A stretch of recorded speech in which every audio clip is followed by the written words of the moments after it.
Welcome everyone to the Best of Markham podcast, brought to you by me, Igor Klibanov from fitnesssolutions+.ca, your personal trainers for chronic conditions. Here with me today is October Newton from Markham's own Taekwondo club. October, thank you so much for being here. Tell us a bit about yourself. Well, thank you for having me, Igor. I started Taekwondo, let me try not to age myself here, when I was 8 years old.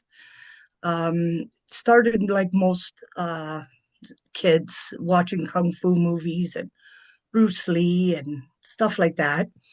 And I really had a passion for the kicking and punching and Yeah, also coming from somewhat of a rough neighborhood. So self-defense was a big aspect of that. right. So it was definitely something that as a child, it's usually in your blood right away, something that you want to do. Yeah. And yeah, I jumped in and loved it. And almost 40 years later, still here. Awesome, awesome. Yeah, find every martial arts enthusiast or instructor always has some kind of origin story. And there's always some kind of figure that gets or like show or movie that gets people into martial art, like an entire wave of people into martial arts. Absolutely. Yeah, in your case, Bruce Lee. A generation later, it was Karate Kid. For me, I did martial arts for a long time as well. For me, it was Power Rangers. Uh, Yeah, every generation has their thing that gets them into like a whole bunch of people into martial arts. absolutely. And so, were you a Taekwondo instructor straight out of straight out of high school, or is this did you work in another career and then became a Taekwondo instructor? No, no. So how it works in ITF Taekwondo, and that's traditional Taekwondo. It's a little different than what you may see in the Olympics. Yeah, That's more of a sport aspect. We're ITF Taekwondo. So when you train in Taekwondo, it takes about 5 years, 4 to 5 years to get your first degree black belt. yeah. And then you have to continue to train, learn how to assist the instructor. And then when you become a fourth degree in the ITF is when you're eligible to open up your own school. Oh, okay. So when I got my fourth degree, I right away I knew it was something I wanted to do. I opened up my own school in 2012, just south of Markham at that time. Yeah. And then in 2018, that's when I opened up in Markham. Okay, okay, awesome. And pre-2012, were you like professionally, were you a Taekwondo instructor or were you doing other stuff? No, just Taekwondo, Okay, so mostly Taekwondo is your entire Taekwondo. life. Yes, yes. Wow, amazing, amazing. You live and breathe Taekwondo. Pretty much. Yes, it becomes a way of life for us. Absolutely. Absolutely. So Bo, that's awesome. This podcast is specifically on the business side of things. So, Okay. as an entrepreneur, what do you like most about having your own dojang? Well, as an entrepreneur, it has its pros and its cons. So the pros being it's not really a job, it's a passion, Yes.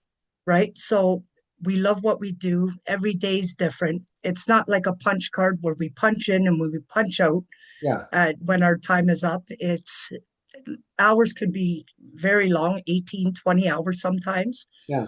There's no holidays, Yeah. right? So it does have its strain. And also when you're passionate about something and then there's a profitability part about it, Yeah. meaning you have to keep the lights on and the unit running. Yeah. So that's when the business aspect kicks in, and you have to make sure you gear your prices towards people. You always want to make it affordable so that everybody can join your school, Yeah. right? So that was very important to me that I put my prices very low so that everybody could come, and also building reputation. First 3 to 5 years I think in any business is very difficult, Yeah. right? So the first 3 to 5 years were, highs and lows, ups and downs. And then over the course of time, mostly through word of mouth, I started building my reputation. And then it became much easier, more enjoyable to just jump in and Yeah. right get everything going. You got a big student base now. And so yeah, right now it's for us, it's living the dream. Good, good, good. The hardest thing for an entrepreneur is to just get their very, very first client. Word of mouth happens once you already have a bunch of people, but how do you get those first few? It, you know I was quite lucky. There was a school closing down, Yeah. and I heard he was closing down. And I said, you know what? This gives me an opportunity to maybe try to open up. Yeah. So I got in the gear. It was very quick because I found out like maybe a month prior that he was closing. Yeah. And I jumped right in, said, I want to open up my own school. And hopefully that some of the students that didn't want the place to close would come and try me as a new school. Yeah. So that happened on May 3rd of 2012. And it was funny because I got the key on May 1st. Yeah. So I had 3 days to get this place ready for business. And Wow. that's why we opened on May 3rd. And I remember, having the open sign on and just looking out the window, hoping. And I seen a group of children coming around the corner. And right then I was just like, this is excellent. Yeah. And one of my first students that ever walked into the gym is going to be currently going for her fourth degree in March. Oh, She's been with me 14 years. is she gonna open up her own school as well? I'm she's hoping to, but she's very competitive and she wants to do a few more world championships and then jump into the teaching because it's hard to do both. Yeah, yeah. You have to dedicate all your hours to one or the other. You got it. And once you become an instructor, it's about the student and less of you. Yeah, yeah, totally. Get a few more notches on your belt, and then move on to instruction. Absolutely. And yes, that's currently what she's doing at the moment. Awesome, awesome. We touched on it briefly, but besides word of mouth, is there anything else you do for marketing, or is word of mouth it? Oh no, word of mouth is at the beginning, Yeah, just building, and then you jump on all social media platforms. yeah, We do demonstrations at the fairs, yeah, fair in Markham, like the Taste of Asia. yep, We've been there for the last few years, 3, 4 years. Do demonstrations on the stage and just keep marketing and stuff like that. Demonstrations, people love demonstrations. There's board breaking and oh yeah, self-defense, and you hear a lot of oohs and ahs. So it yeah, yeah. really excites the crowd. Cool. So we got word of mouth, we got demonstrations. Any other marketing avenues? Yeah, just a lot of social media, Yep. all the platforms like Instagram, TikTok, and Facebook, and stuff like that. And yeah, just try to dip your toes in as many things as you can. And of course, it's try to meet as many people also. Got it. And Take a lot of hands. yeah, how do you go about meeting more people? A lot of times at fairs or anywhere, a lot of times I like to wear my apparel, like Oh, a jacket. yeah, And people, yeah, sometimes I go to like a local gym to work out, and they'll be like, "Oh, excuse me, I noticed your jacket or your shirt. yeah, Do you do martial arts? I have 2 kids." There we go. yeah. Simple as Like, that. yeah, simple as that. Just, everywhere I go, I try to have some type of apparel on. Very, very good. You never miss an opportunity. When I go to a place where I know my target market will hang out, I have this sweater that says personal trainer for older adults, and I always wear it. And yeah, like you, I occasionally get a client or two out of it. Yeah, it's almost free advertising at that point. Yeah, I always question myself, why am I wearing brand names, Nike, Adidas, and paying a premium for it when they should be paying me? I'm advertising them. So I'm thinking instead of advertising them, why don't I advertise me? Well, that's a great, you know what? I thought the same thing. And when I was at the fairs, we do a lot of the fairs where you're there 3 days, 12-hour days. Yeah, I noticed a lot of people walking around with bags, and it was a Metro bag or a Food Basics, or I'm like, you know what? I'm going to invest in a recyclable Newton's Taekwondo bag. yeah, And I gave that to anybody that visit our booth. And then by the 3 days, I've seen hundreds of people walking around with my bag. So beautiful. very simple stuff like that, you know, and Yeah, they need stuff to put something in. yep. So at the same time, they're happy for the bag, and I'm Yeah. happy for the exposure. Absolutely. Now, have you noticed any people coming in as a result of those bags? Oh, absolutely. Yes. Yes. Or they bring it home and the child asks, like, oh, look, because they see the fist Yeah, where they didn't even think of asking their children or anything because they might have forgot about it, but they yeah. dropped the bag on the kitchen table. And then their 8-year-old child's like, oh, what was this? And I Yeah. have my website on it. So they Oh, jump on there and give us a call. Perfect, perfect. So between your three sources of word of mouth, social media, and fairs, do you find that you get an even split of clients, students from all three, or is there one that predominates over the others? I think the most dominant one is word of mouth. Okay. And Yeah. so of all the students you get, what percentage would you say is word of mouth versus social media versus fairs? Well, I would say 40% through word of mouth. Okay. I would say a good 20, the fairs really are excellent source of marketing. And then also just touching base with everybody, like just like I said, wearing apparel, stuff like that, and Yeah. the demonstrations. And I also hold a really big championship. Yeah. So people seen me at a championship and Yeah. they wanna get to know us and they go on our website. Yeah, yeah, no, very, very clever. Sometimes you just need to be the local place. You just need to do a lot of on the ground marketing. What Yes, I haven't done martial arts in a long time, but I loved it at the time. And what my instructors used to do as a marketing tool is once every 2 to 3 months, they would do movie nights. They would invite a bunch, like the existing students, but students would also come with friends. And at the end of the night, they would try to sign up their friends and their parents to come in for it, like to try do a trial class and then bring in more, bring and eventually try to convert them to an actual like regular membership. you got it. We do movie nights and we do the bring a buddy. So Yeah. that, yes, Perfect. bring a buddy day. Yeah, yeah. And it Pretty, works fantastic. It works oh, fantastic. it works. It works. And what are you working on right now that's exciting to you? Well, I have a championship every year. I'm on my ninth year. Yeah. It's in November. Yeah. So I get December and January as a break, and at the end of January, it's put the gears on now for working towards my championship. It's over 700 competitors. Jeez. So it's a big one. So I have to start beginning of February. I'm actually started already Yeah. making the poster and everything like that. So it's a good 10, 11 months of preparation for that two day championship.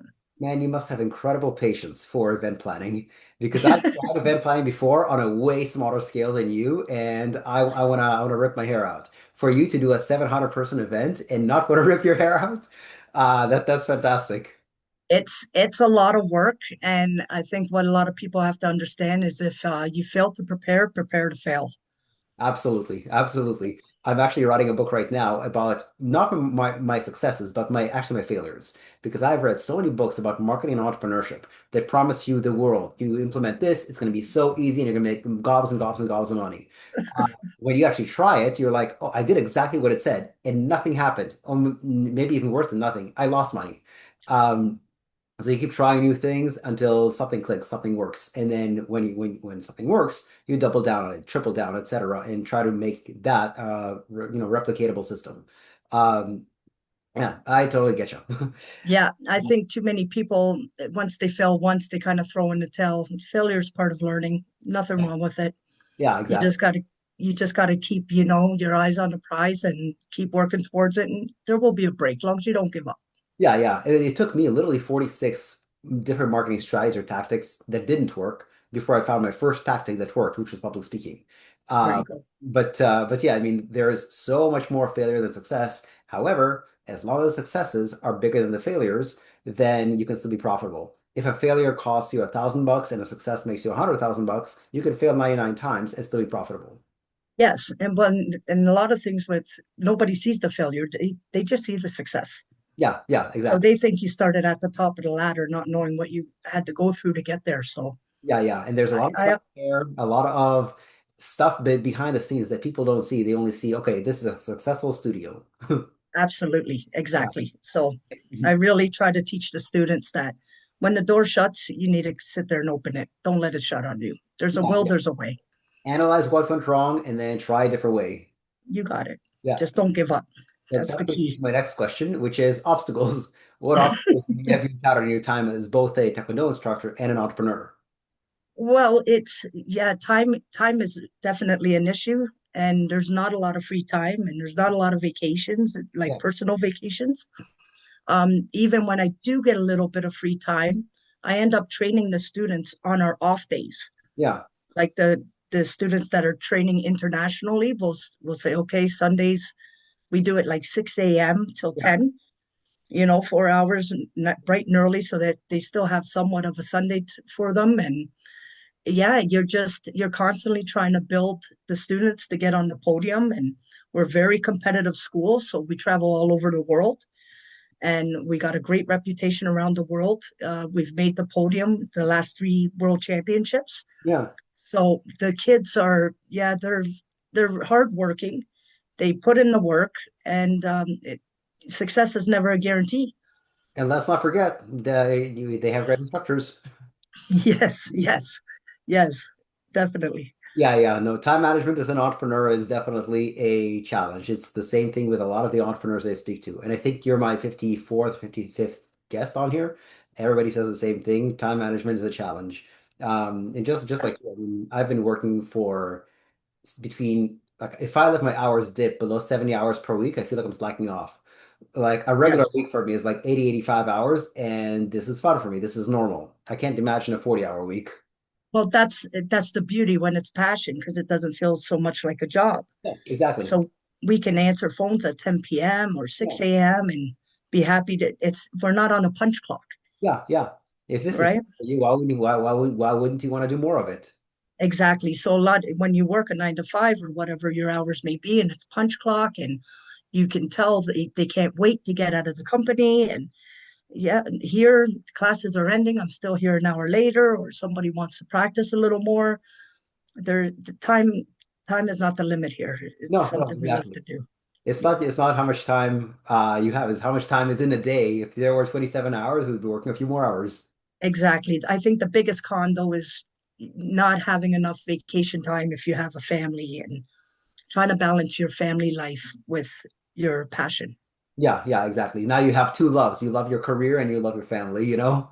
Right. And kids, they grow up so fast. So you try not to miss the importance of, them being brought up and, the first volleyball game or their Yeah, first, right? Stuff like that. And sometimes the business calls and there's nothing you can do. So you're missing sometimes stuff that you wish you didn't have to, but yeah. what can you do? You have to make, yeah, yeah.